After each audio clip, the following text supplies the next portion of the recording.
Spencer Pratt could be living up to the hype as he battles for a second-place finish in the LA mayor's race and move to a runoff in November against current mayor Karen Bass. Of course, this is California, so it may take a few weeks to count every mail-in ballot. But Pratt's confident he could smoke this Bass out of office. Obviously, God wanted 5 more months of me exposing all the failures of our mayor. So it's going to be a fun ride. I hope she's ready.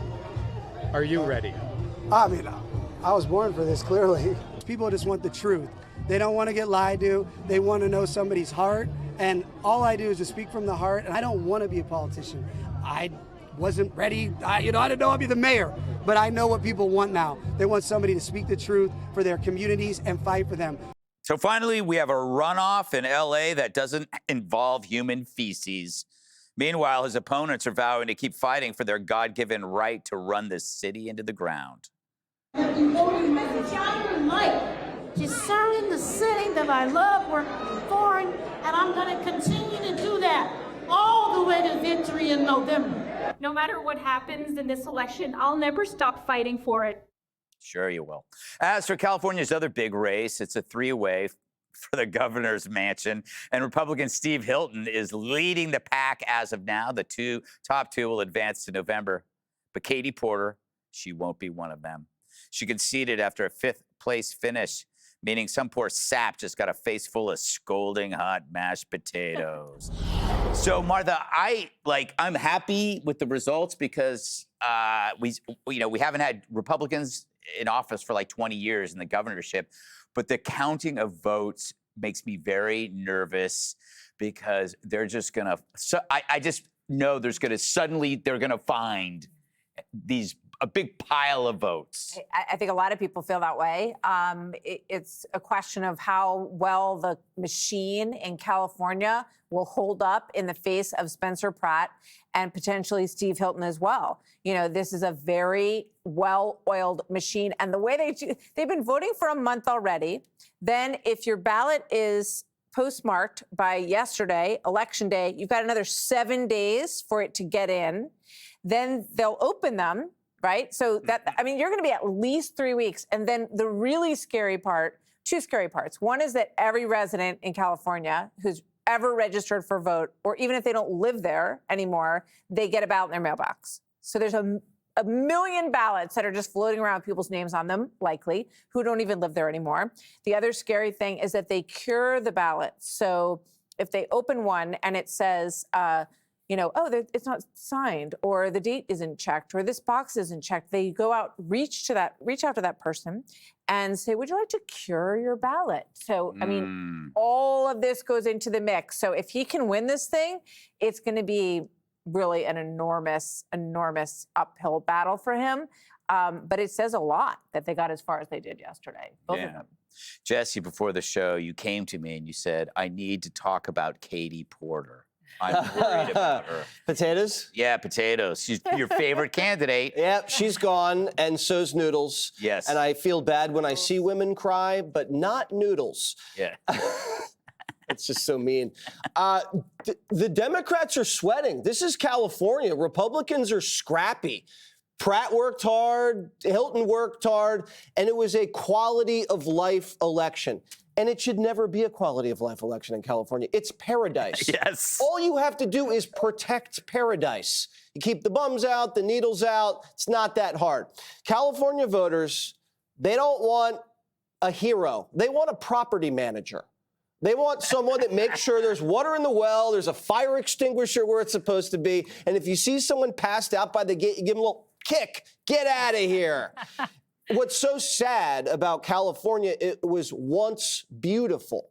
And people hate seeing something that was beautiful turned ugly. It's one thing if you see a Ford Pinto graffitied, but if you see a Lamborghini graffitied, you're like, oh my God, and you start to cry. There's so much potential there. And Pratt sees it, Hilton sees it, and Love won last night. Because you want to protect things you love. And so 70% around of people in LA who voted against Karen Bass. And Steve Hilton beat a billionaire who spent $200 million of his own fortune and a Spanish guy. and the whole state's Spanish. So, I mean, that's pretty good for Steve. Now, the Democrats and the media told us this was a really rough environment for Republicans and the Democrats were really ascendant. After you look at last night, I think they've been lying to us. Mm-hmm. You know, it is amazing, Kaylee, that there's 2 million, just in the city of Los Angeles, 2 million people didn't vote. They got, I think, a total of around 300,000 votes. It's like 20%. Bass still managed to get 130,000. I would expect more people to come out angry and just vote. But I mean, even when the quality of life sucks, no one cares.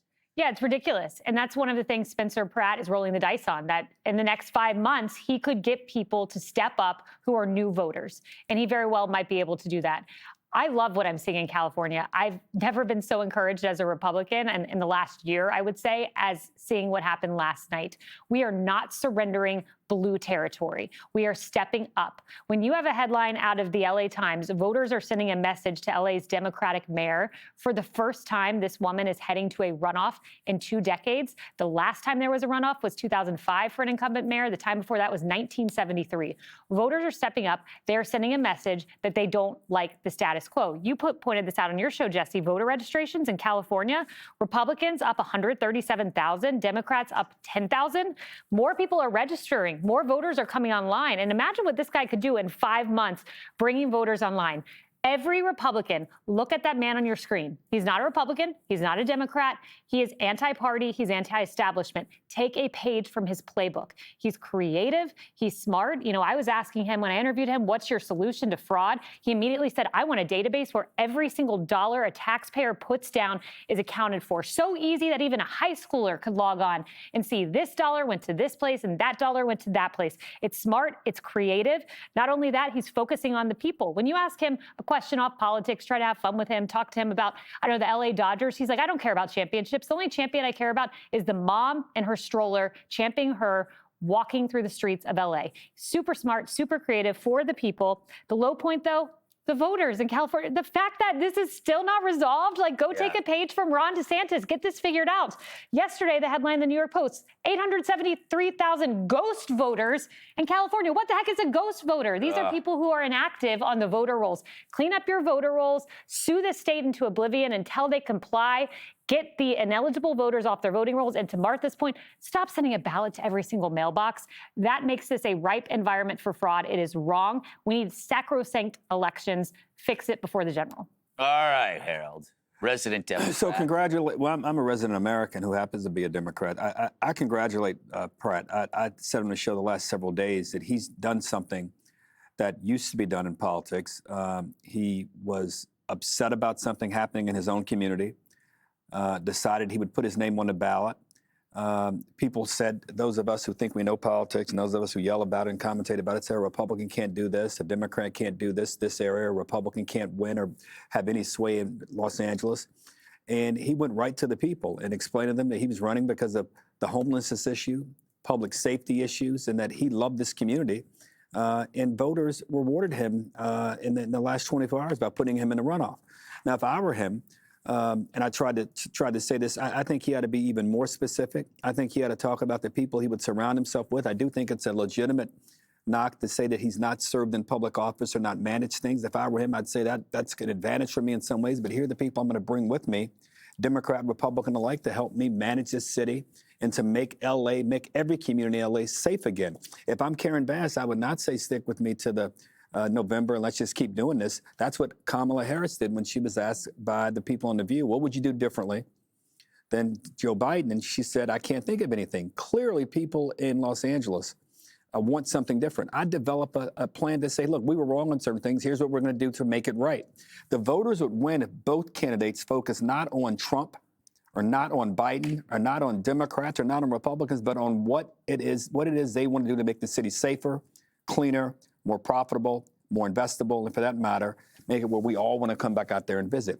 If they do that, whichever one of them wins, the most important thing is that the voters will win. But the key thing is, why not focus on what you haven't done? You haven't had a Republican in 20 years, and you got high taxes, the highest gas prices ever, incredibly high property crime, insane budget increases. You got 22% of the population that is not even born in America, very little assimilation.